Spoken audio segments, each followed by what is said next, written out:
like just going into your business ventures now, because I know you had the like Kool Champagne line, the Kool Kids Foundation. So do you want to first talk about the Kool Champagne line? Because I know you're starting to come into the States now because you started in France at first. Absolutely, yeah, up in Reims, Champagne country. And first of all, I was touring about 4 years ago in Europe, and especially France, and the promoter who's promoted the show had this idea. He was doing something with the late Barry White. He had a champagne for the late Barry White, and he was doing something with one of the members of the Bee Gees. And he asked me, well, yeah, what about selling this champagne? Come up with champagne and sell it on the tour. So I said, well, I'm not really interested in selling it on tour because, people come to your concert, they're used to a T-shirt, cap, stuff like that, try to get them to buy a bottle of champagne. So I said, well, what I am interested in is retail. How to get on the shelves. I wanted to get on the retail shelves for champagne. And I came up with this concept idea called Le Kool Champagne. And I wanted to have that French vibe to it, like style and Dom Perignon and, Burtico. And so I really wanted to break in Europe first and then come to be discovered in America. So that's what I'm doing, things are a little slow for a minute, because of what's going on, with the pandemic and the virus thing, and ways to try to promote it online, etc. But right now in the States, I'm in New York, I'm in New Jersey, also California, and we work in our deal in Florida. It looks like we're going to be in Georgia in a couple of weeks. Oh, congrats.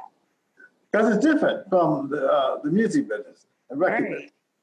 Each state, you have to get compliance. You have to get the okay. Oh, and like certain licenses and everything too as well, right? It's not like you put a record out and go across the board. Mm-hmm.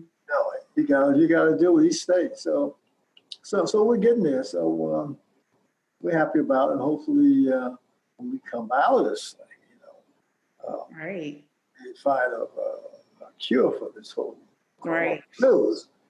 Everybody will want to celebrate. And why not celebrate with a nice, ice cold glass of Kool Champagne? You heard it, folks. Look, Shot of Facts, we are alcohol enthusiasts here. So, because you need to come to the DMV. That should be the next stop, the DMV area. We are waiting. All right.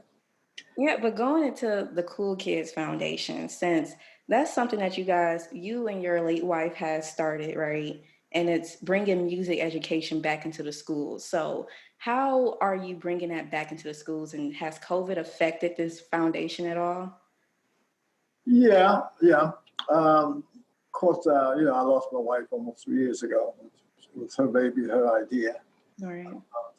She wanted to bring music back into the schools again.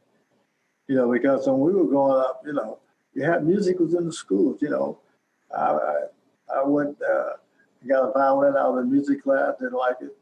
I got a cello, didn't like it. Even got a mellophone, like a French horn, didn't like it. But at least you had the opportunity to do this thing. So I ended up playing the bass guitar, because that was kind of what she was trying to do, and also education. The Kool Kids Foundation. I did a tour about 7, 8 years ago. It was called "It's Cool to Stay in School," and it was with Cherry Coke. And one of the criteria of the tour, they were we meet the children, or the students, I should say, meet and greet, and they would have to have good grades and make sure they wasn't playing hooky from school and all that. And so, and through that, there's a group of guys that came up and said, hey, listen, cool, we're doing all right in school and everything, but we also sing. And we'd like to do a song for you in a cappella. And I said, okay. And they did, and they sounded great. And that group ended up being Color Me Band. Wow. song I Want to Sex You Up and all those other hits they had. Oh yeah. I was from the 40-something city tour that we did. Yeah. So things like that, hopefully going into next year, we'll be able to do more things. Right now, I have something coming up with the Kool Kids Foundation. There's a golf outing going on in New Jersey, with O.J. Anderson and his foundation. So we'll be doing various events for the Kool Kids Foundation. Yeah, I think it's quintessential to add more music education back into especially the urban neighborhoods because the urban school districts, they get cut the most with their funding. And like you said, the first thing to go is the music programs. And then kids who already are not enthused in school, you take away something that's fun and something that they can actually learn and take on beyond being in school. That makes kids not even want to go anymore.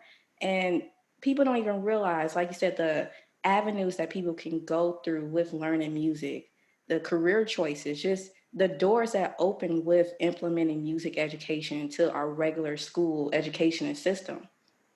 But yeah, going into actually your philanthropic work that you have went into the REACH program or the Renewable Energy Applications. I know that you are involved with that with sustainable energy in Africa. So how have you been implementing that lately, especially during COVID? Well, I mean, it's trying. My partner is Dusty Baker. As you know, he's the new coach for the Houston Nationals.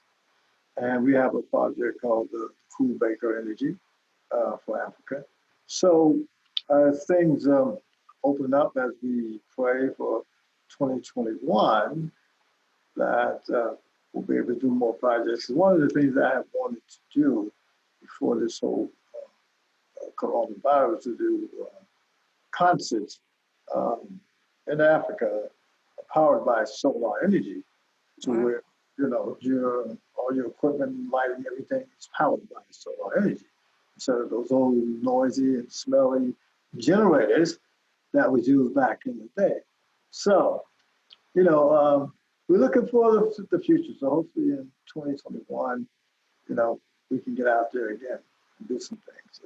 All right. So, what made you guys start this program, especially in Africa? Well, I've been going to and out of Africa for the last almost 30 years. Various projects that I've done for the children of Africa, Nigeria, education for the kids. I've had the blessings of the late Nelson Mandela and other great African leaders. I also was involved with a project called in Kenya about AIDS awareness. It was about no glove, no love. So those kids, can't tell them what to do, but at least protect yourself. It was sponsored by Glaxo and Klein. You know, so we have been doing various projects in Africa for many years. But there's a love there for Africa, and we will continue. Yeah. Yeah. So, what other ventures should we, the listeners, and myself, should look out for from you and overall Kool in the Gang? Well,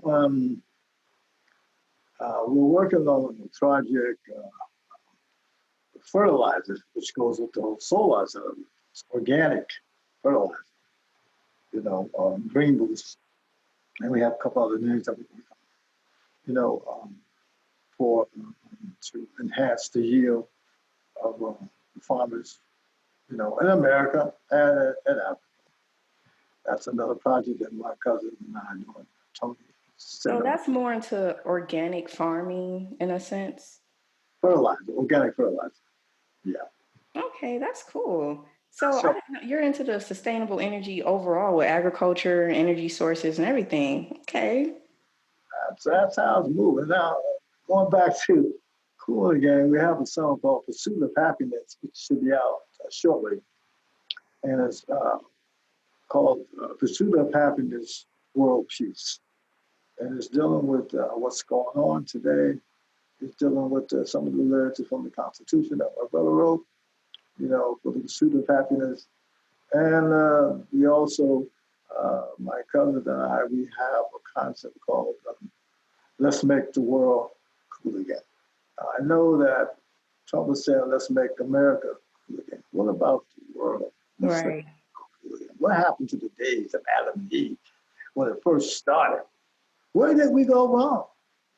Let's find a way to make the world cool again.